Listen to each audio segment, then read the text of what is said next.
Dans cette vidéo, nous allons faire une scène de landscape rétro-futuriste. On va déjà se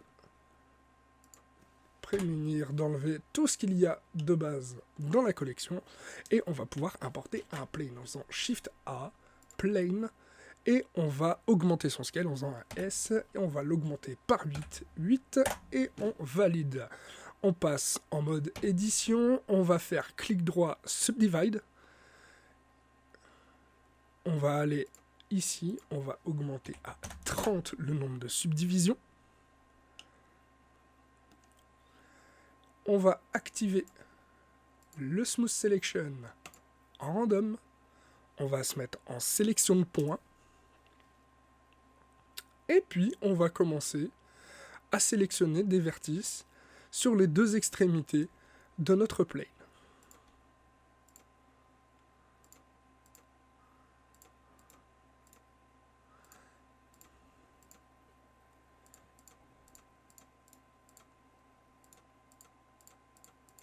Voilà, on en prend plusieurs comme ceci. Et une fois que nous avons fait notre sélection, on va faire notre petite modification en utilisant le Smooth Selection. Hop là, comme ceci.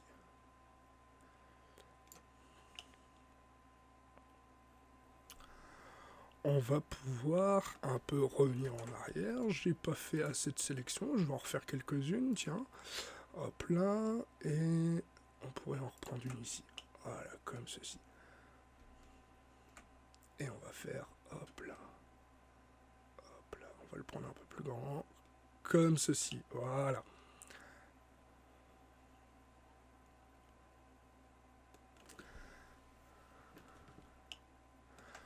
CTRL Z, il y en a un que je vais enlever, c'est celui-ci plutôt, hop là. Ce sera mieux ainsi. Beaucoup mieux. Pensez que ce morceau ici sera une partie de votre landscape. Donc du coup, il faudra faire en sorte que les portions essayent de se rejoindre un maximum pour qu'il n'y ait pas d'effet de chevauchage au moment où vous allez passer avec votre caméra dedans.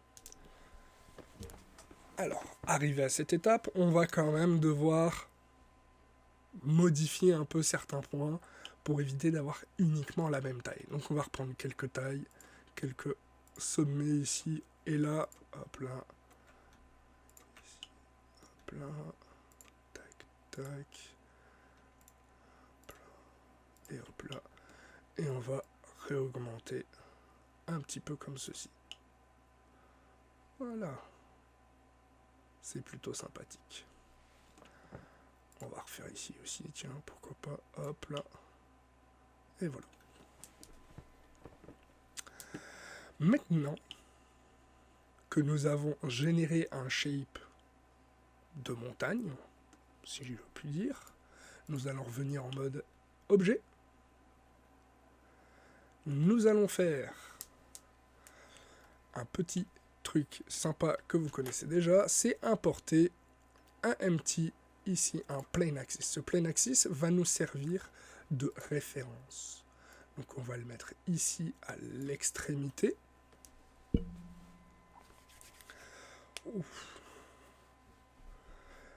On peut utiliser d'ailleurs le snap pour être sûr qu'il est exactement au bon endroit. Et j'avais visé juste. Maintenant, on va pouvoir ajouter un modifier mirror. On active notre plane, on met un modifier mirror, on le met sur l'axe Y, et comme mirror object, on utilise notre empty.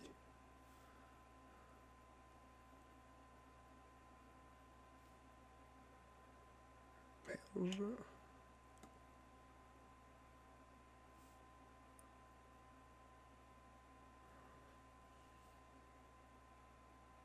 Effectivement, c'est en X que je dois le mettre parce que je l'ai placé en X. Hop là. Là, on peut voir que Si je continue comme ça, je vais pouvoir en modifier et en ajouter à l'infini. C'est un peu ce que nous allons faire. Alors, pour continuer, nous allons importer maintenant du coup une caméra. Shift A. Caméra. Hop là. Cette caméra, on va utiliser le snapping pour la déplacer et on va la porter à l'extrémité, voilà, de notre plan. Et on va légèrement, hop là, comme ceci. On va modifier directement l'angle de vue de caméra, donc en Z0. Effectivement, c'est 90. En Y, par contre, c'est 0. Et ici, on va mettre à 90, comme ceci. On modifiera, hop là, voilà, plus ou moins tout à l'heure, la hauteur.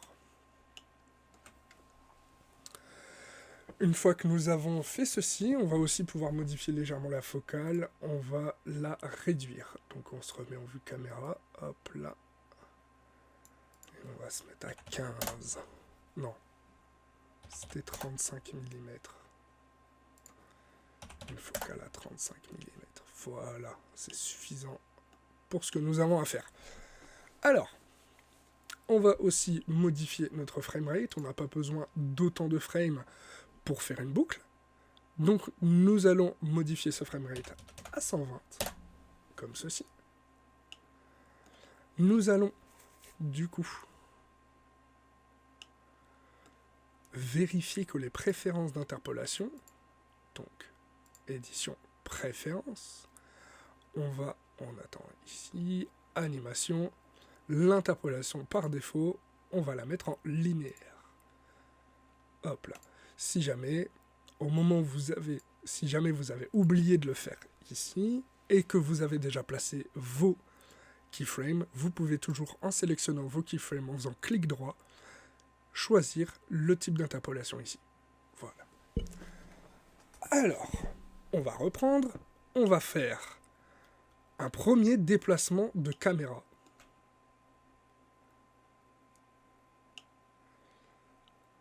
Hop là. On va avancer notre caméra d'ici à la frame 0. Hop là, en position. Et à la dernière frame, on va la porter là. On va la mettre à 121 pour être sûr. Comme ceci.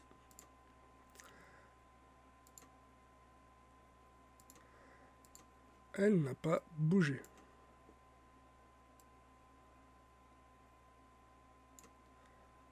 Hop là. C'est normal. Voilà, comme ceci. Ensuite, nous allons continuer. Faire un petit shade smooth ici. Non, mauvaise idée. CTRL Z. On va le laisser comme ça. Alors, nous venons de faire notre première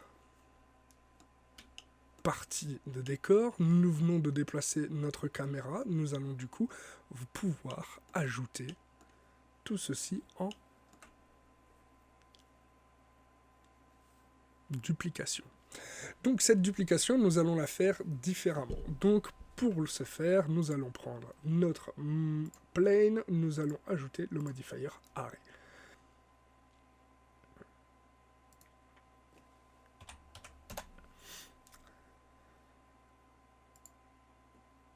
Là, on va rajouter un certain nombre.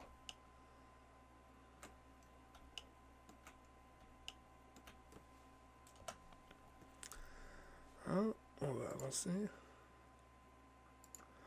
On va rajouter, allez, on va en mettre 15. Pour avoir toujours cette impression, on va en mettre 20 même. Pour avoir vraiment cette impression d'infinité. Hop là. Voilà. Plutôt pas mal.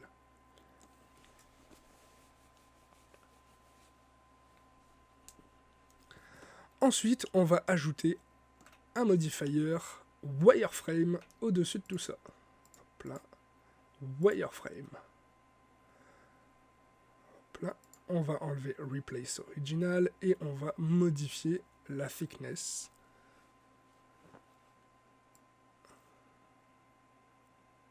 Faire quelque chose de beaucoup plus fin. Voilà, comme ceci, ça me paraît pas mal. Si je fais 0, ça me paraît pas mal du tout.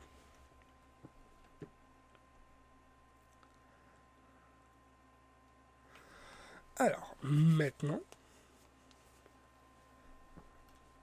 nous allons pouvoir passer au shading. Hop là. Mode shader, on va se mettre en vue 0. On est sur notre plane et on va créer un matériau standard. Je vais le mettre sombre. Voilà, relativement noir. Et on lui mettra quelques petites choses en plus par la suite.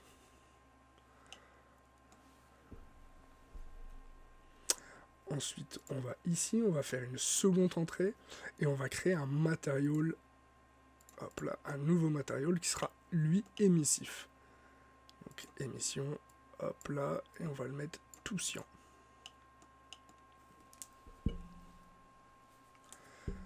On va augmenter aussi la puissance de l'émission, on va la mettre à 50. Bim.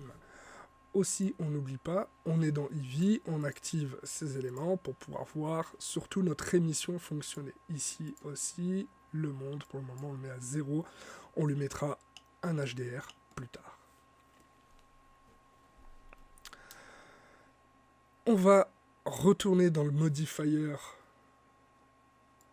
wireframe et material offset sur 2. Ah, effectivement, là, je n'ai que 2 matériaux, donc 1 et 2. Donc, ça sera le premier matériau de l'entrée. Et voici. Nous avons déjà un joli décor. Bien sûr, là, ici, je vais pouvoir peut-être descendre un peu la puissance. Voilà, 25, ça me plairait plutôt pas mal. Je vais même pouvoir changer la thickness, la mettre à 0,1, avoir un truc très léger. Enfin, on va peut-être même avoir un truc encore plus léger, on va la mettre à 0,15. Voilà. Parfait. Donc du coup, maintenant, on va pouvoir ajouter un HDRI dans le fond. Ici, hop là, on va mettre un Environment Texture. On va aller chercher un HDRI. Alors, HDRI, et on va prendre un joli HDRI de ciel. Qu'est-ce que j'ai ça de beau? Voilà. Et sur notre monde, ici, nous allons pouvoir, voilà, en revenant ici, si jamais vous êtes perdu ici, que vous ne savez plus dans quelle direction aller, vous allez sur View, Frame All, et il va vous rediriger directement ici. On n'oublie pas d'ailleurs d'activer le Node Wrangler pour pouvoir ici, sur notre texture, en faisant un CTRL-T, pouvoir activer les coordonnées de mapping. Donc du coup, ici, je vais pouvoir modifier l'orientation, la rotation de mon ciel. Et chercher une jolie partie qui va pouvoir éclairer ma route. Là.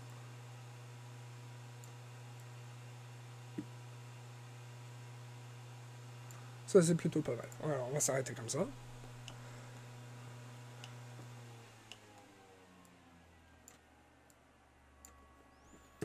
On va pouvoir retourner dans notre scène. En mode objet. Ajouter une sphère en bout de piste. Une énorme sphère. On va faire Shift A. Mesh. UV Sphere. Oups là. Je suis allé un peu loin. Ma sphère, où es-tu? Là, je vais t'amener jusque là. Je vais te faire un scale au moins de 50. Je vais te faire sortir de là. Je vais te faire clic droit. Enfin, tabulation, clic droit, subdivide. On va augmenter la smoothness à 1. On va revenir en mode objet, clic droit, shade smooth sur notre boule ici que l'on va pouvoir déplacer par la suite. On va retourner en mode objet, on va faire new, on va faire un shader émissif orange pour imiter le soleil. Voilà, un orange assez cool. Genre fin de soirée, plat, bim. On vient en modeling, vue rendu, on vient en mode objet, pouvoir redéplacer légèrement notre soleil. Et maintenant, si j'active, hop là, ici, ma barre de lecture, je vais avoir un voyage infini.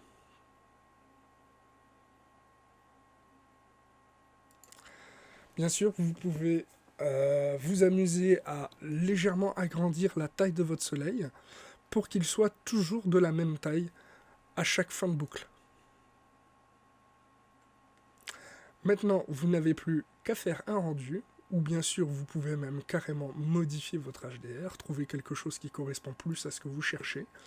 Vous pouvez également, en mode shading, sur votre monde, hop là, lui ajouter plusieurs choses, comme un mix shader,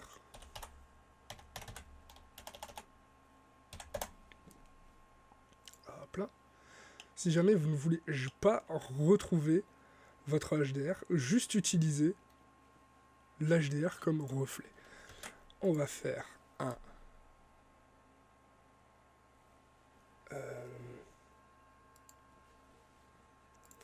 Shift A, c'était... Il s'appelle... J'ai oublié son nom.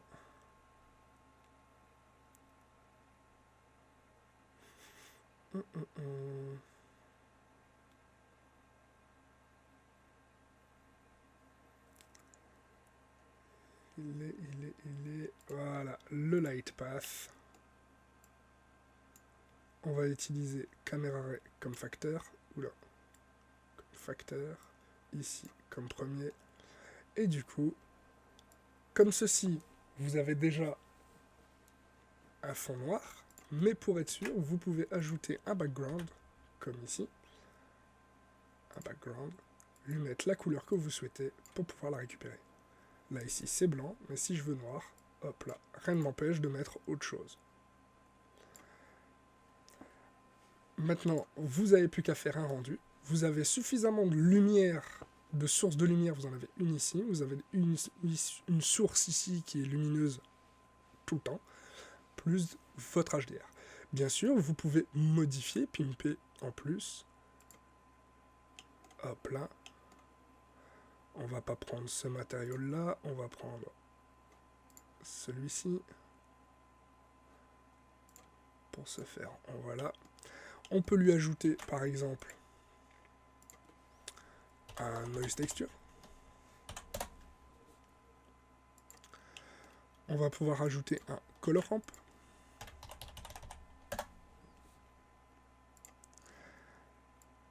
Est-ce que vous voyez où je veux en venir? Moi, j'espère. C'est le facteur dans le facteur plutôt. Voilà. On va prendre un bump.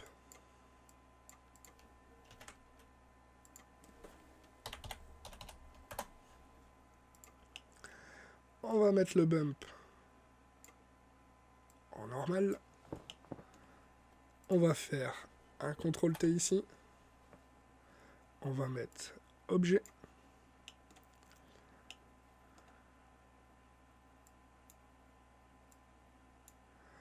On va augmenter le scale. On va augmenter les détails. La strength, on va la descendre bien fort.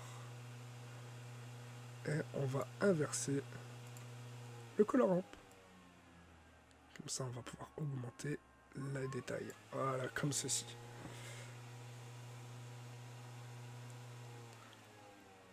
ce qui vous donne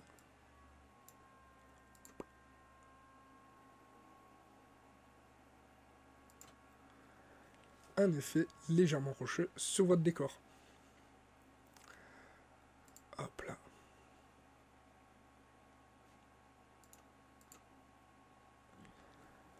Et enfin, vous pourrez toujours